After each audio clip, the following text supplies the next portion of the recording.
It's Friday, November 3rd. Let's talk PlayStation. Alright, definitely a lot of things that we can discuss because there's a lot of interesting things that have transpired since earlier this Monday. Now, if you didn't see, of course, Sony had their 2017 Paris Games Week press conference. Of course, on this channel, I did an entire recap of the event, and also you can get my impressions of it as well. You can go find that if you didn't see that already. But so we'll follow up on some of the things that happened from that event. So the one thing is, a lot of people were wondering where Media Molecule was because it's dreams, and they're based, in that area in Europe and whatnot, so people kind of expected that they would be at Paris Games Week, and of course they weren't. So the Media Molecule Twitter quickly followed up saying that they were impressed, with Sony Worldwide Studios and things look great and all that jazz. But then he also said at the end of the tweet that you can expect more news soon. And a lot of people are pretty afraid of what's happening with Dreams. People are a little concerned. Maybe the game's canceled or something like that. I don't know why people are thinking that. I mean, yeah, we haven't seen the game in a while. We haven't seen a whole lot of substance, and it seems like they've been very quiet recently, and they keep saying, oh, soon, soon, soon. I'm not concerned that the game's canceled. I wouldn't be surprised if the game looks dramatically different than what it originally looked like, or maybe it had pretty different change of course, or something, right? Or maybe the game is just taking a very long time to gestate. I'm not concerned that the game's canceled. I would be more concerned that the game's going to do critically and commercially well. But at the very least, I will say that I would hope that it's going to be at PSX. If it's not at PSX, then you got to expect for sure it'll make a big presence at E3. I mean, the game's got to come out in 2018. This game can't take any longer than that. I mean, it just seems like they've been spending a little too much time on it. And in a time of, where it's very hard for single-player games to make, a return on their initial investment, my only hopes is how well the game will do commercially. And while we're on a somewhat similar topic, we will move on to our next news story, which is developer Housemarque posted a little blog on their website, and it was titled "Arcade is Dead" in a very blunt manner. And I'll read what the blog post said. Well, real quick to preface this, of course, Housemarque is a developer of they have a very long-standing history with PlayStation, which is why I'm mentioning them in this show. They made Resogun, Superstars HD, Dead Nation. They just recently released Next Machina, and Matterfall. These are big PlayStation staples. These games are, Housemarque is great at the twin stick shooter. That their games are awesome. But anyway, so this is what they wrote on the blog, saying Arcade is dead. Lackluster sales of Next Machina have led us to thinking that it is time to bring our long-standing commitment to the arcade genre to an end. While this genre will always hold a special place in our hearts, the industry is moving more toward multiplayer experiences with strong, robust communities, and it's time for Housemarque to move forward with the industry. Hence, Next Machina and Matterfall will be the last of their kind coming out of our studio. Our purpose as a company remains the same. However, to create enjoyable and memorable gaming experiences for players while simultaneously creating a great workplace that allows people to flourish both professionally and personally. Looking ahead to our next projects, we are exploring something totally different than what you might expect of us, but we believe that it will lead to the creation of even more engaging gaming experiences. Our core values remain the same, gameplay first with first-class execution. We are really excited about our new project and look forward to unveiling our first game from the new era of Housemarque. Now, it's funny because, I just mentioned the whole single-player thing. Housemarque does a lot of, and twin-stick shooters are a drastically lower budget than, say, your next Call of Duty, your next Uncharted, your next God of War, So yeah, it's a much smaller budget, but they're a much smaller team. But they have found their place for the past, over 10 years, over a decade now, of releasing very quality twin-stick shooters. And they do very well on PlayStation, but it's just times are really, really changing, people. So now, not only is it a much more difficult environment to release a standalone single-player game without, significant add-ons or all the anti-consumer stuff that we all hate, right? Microtransactions or a ridiculously overpriced season pass, or of course the whole loot crate, fiasco that's going on.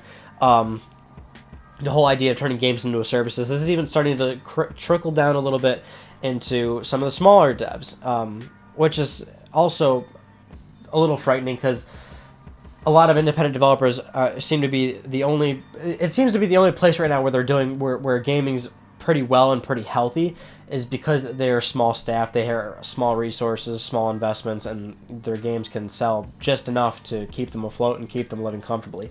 But in the case of Housemarque, I guess it's a little upsetting that their specific genre that they focused on it just really isn't doing all that well anymore. And I could see that too, because I just don't see that many twin stick shooters really making headlines nowadays. Not many people are playing them, buying them, talking about them. It just seems like it is going away, which is very disappointing, because I also love their games. Super Stardust HD to this day is one of my... I love playing. I still play that game to this day, basically, because it's actually one of the few games that I'm like really, really talented at. Like, I am pretty high on the leaderboards for Super Stardust HD on PS3 and PS4. So it's disappointing for sure. Although at the very least, I will also say Housemarque is a extremely good developer at what they do, and I would be very interested to see them do something entirely different. So it's at least they're still here, you know, and I would love to. I can't wait to see what they will do. So we have some Sony financials to talk about, and if you remember the last, 10 or 15 times that we've talked about Sony financials, they've actually always been very good, and that's mostly due to PlayStation, and this one is no different. So Sony has currently shipped 67.5 million PlayStation 4s. The word shipped implies that these systems are not entirely sold yet, although that's always dumb to say, because let's face it, these consoles will get sold, especially going into the holiday season. Sony will easily probably sell over 70 million before year's end. So for the quarter, of course, this is a 35.4% year-on-year increase to 433.2 billion yen. They attribute this to software sales through PlayStation Network, an impact on exchange rate, which it seems like every quarter where they do pretty well, they always have a pretty favorable help with the exchange rate there. And of course, an increase in PS4 hardware sales. PS4 is still doing really, really well. Pretty much still good news all across the board for PlayStation. Momentum for PS4 is not stopping. And what's funny is that I'm seeing a lot of... I don't know where this is coming from, by the way. But I'm seeing a lot of people think about... Like, even just recently, people are saying, oh, you think PS5 is going to be at Paris Games Week? Like, well, what? What are you talking about? That seems a little absurd. I know we've talked about PlayStation 5 a few times just recently, the past few weeks and months on this show. But that's still for the long term, right? Like, at the earliest, you can expect 2019. A lot of people are starting to say, oh, probably 2020 for PlayStation 5 launch. And granted, they have to announce it before launch, mind you, so that's why people are maybe, for some reason, thinking Paris Games Week could be the place to announce PS5. There's no reason to announce new hardware when the current hardware is still doing so well. So I still don't expect anything like that anytime soon. PS4 is still going strong. All right, for our final news story, we definitely have to talk about this. If you must have seen something in regards to this at some point. Now, the big controversy that happened after Paris Games Week was in regards to two of Sony's trailers that they had at their show, which was The Last of Us 2 and Detroit Become Human. Many media outlets and editorial pieces coming out, and even a general criticism outside of the media about these trailers. Of course, The Last of Us 2 trailer, I'm sure we've all seen it at this point, but real quick, it's about, there's women getting beat with a hammer, and hanging, knife to the stomach, pretty brutal stuff, right? And then the Detroit Become Human trailer focuses on child abuse, and that particular scene within that theme of child abuse is how the scene could play out in a number of different ways, whether you could stop it or not stop it. And these trailers are being brought into question from a number of sources and people about, is this just blatant violence for the sake of blatant violence? Where's the context? And all around, it seems like it's creating quite the conversation. And I'm happy I've had a few days to really gestate about this. I've been reading a lot. So I've read all the pieces. I've read a lot of comments. I've tried to sift through a number of comments to kind of get a general idea of where the public stands on this. And for the most part, it seems like what's funny is that the initial part of here's the timeline, right? Trailers get shown, and this I'll admit a lot of this is anecdotal because it's just from my perspective, of course. But the show comes out, people enjoy the trailers that they saw. A lot of people are going crazy about the Last of Us 2 trailer, the Detroit Become Human trailer, and that was my impression immediately. If you want my take on it, you could even see the video I posted, right? I was actually super excited about the Detroit trailer. I was intrigued with the Last of Us 2 trailer. In that video, there was no apparent at all criticism or discussion at least with me. So I understand that this is just me. And then you have a lot, and then I see a lot of people on, websites enjoying it and whatnot. And then you get the articles that are shortly cropping up. A few tweets from editors of these websites and whatnot saying they don't, they feel it's off-putting and stuff like that.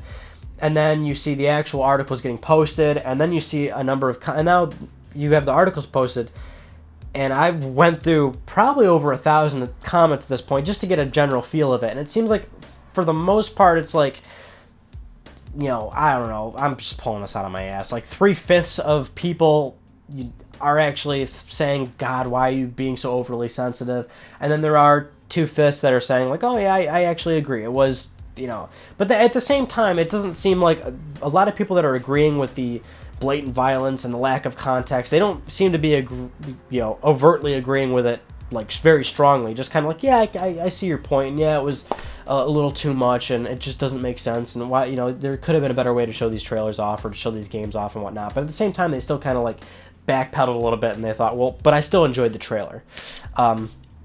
Now, the Eurogamer interview in particular is one I found a little weird, because the interviewer, it didn't even seem much like an interview. It just seemed like they were interrogating David Cage, just trying to justify why he had a scene, why they chose to choose a scene on child abuse. And it can be looked at in a number of ways. I'm trying to see both sides of everything, just to play devil's advocate, although I will put my stance out there right now. I think this is a little fucking ridiculous, if you ask me.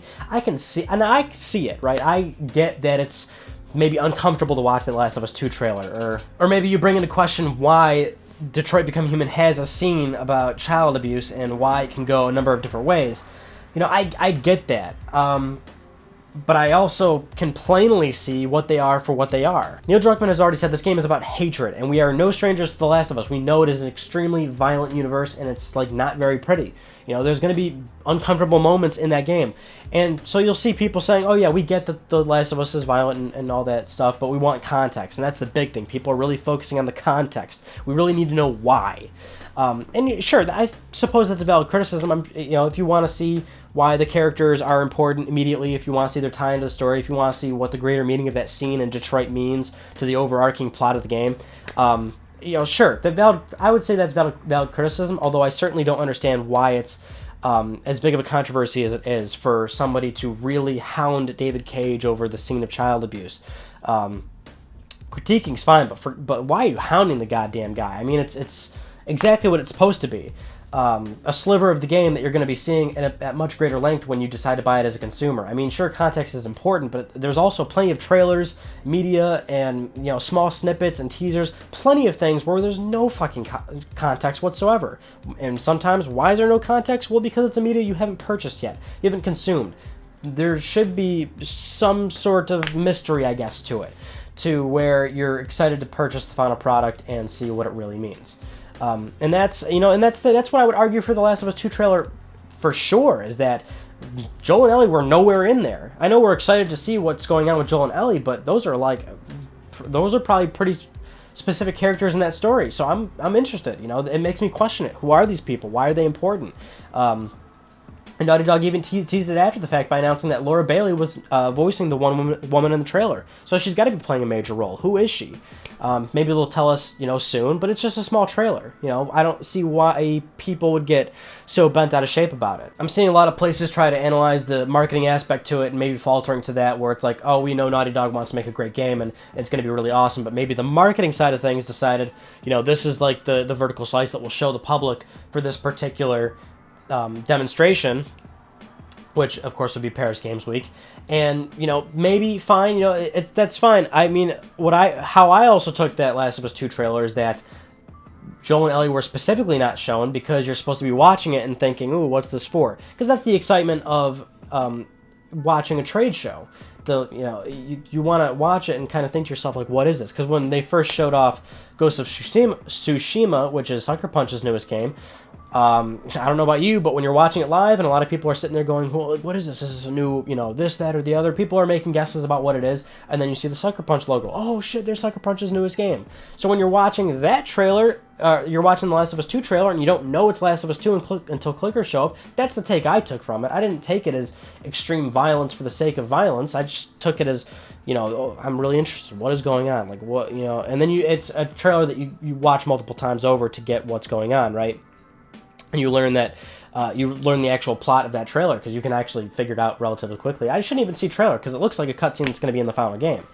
And then the Detroit thing, I mean, I don't really get that either. I mean, the last how many trailers of Detroit has been specific scenes play out, and you don't get any context for those either. I mean, you get a general idea of like, okay, we know that Connor is, oh God, what's Connor's role? He's like, he helps humans to in the police or whatever, right? So that was the whole situation there with Connor trying to, you know, save the girl from the one android that's gone rogue. And then you've got Kara, which we know Kara is an AI that was in manufacturing, and then actually she started to feel a little too much or whatever, and she begged for, you know, staying relevant and being put on the streets and whatnot. And so the fact that you have her being in such a really, God, it's hard to even put it into words, right? Such a sensitive issue as child abuse, and this is an android that is not indifferent to the situation. She actually feels, you know, and then you as the player can take that agency of trying to save the child. I don't know, like, that's the thing. I watched that Detroit trailer and I thought, oh my God, this is fucking awesome. Not because child abuse is awesome. I don't enjoy beating kids. I think, damn, they're really touching on some serious shit. And watching that is specifically Detroit, because I was really pumped on Detroit Become Human. I still am really hyped for that game, because it goes there and it makes demonstrates that games as a medium can tackle real issues. And not only are they tackling real issues, but they're putting you in that position, which it probably will be uncomfortable. That's the point. You're not really supposed to be sitting there enjoying it. You know, you're really supposed to just be in a different kind of place when experiencing it. You know, it's much different than passive entertainment like movies or television. You know, you're in that role, and that's the greatest. That's what's so great. That's why I love video games, because they have that impact. It's something that movies and television will never be able to do. And when you have advances like Detroit demonstrating scenes like that, and I'm sure The Last of Us 2 is going to be same shit, right? Where it's going to have some pretty crazy goddamn moments. It's, you know, that it excites me, and I get that other people take it differently, and that's fine. But, you know, to you know, almost berate Naughty Dog and Quantic Dream for, you know, maybe just showing a specific part of the game and not providing too much context, or, you know, I think it's too much. You know, critiquing's fine. I have no problem with critiquing art, but I think what's happened the past few days with all these articles, I think it's too far. But that's just my opinion. I mean, to be honest, I probably should have made this a separate video, because I want to end Let's Talk PlayStation right now. But honestly, I could probably, after everything I just said, I could probably keep going for another 10-15 minutes on this topic, because there's just so many different angles to look at it too. So I know I'm not covering everything, which is going to spur a lot of comments, but that's fine. I just can't cover everything in one specific video, in one specific LTPS, where we're also covering other news stories. But anyway, those are just all the news stories I want to talk about with you guys this week. So regular scheduled programming of the NAC 2 Let's Play will be happening on Monday, so stay tuned for that. And that's pretty much all I have for you guys this week. So that concludes this week's episode of Let's Talk PlayStation. I'm Ryan Badecki. Thank you all so much for talking with me, and I will see you guys next Friday.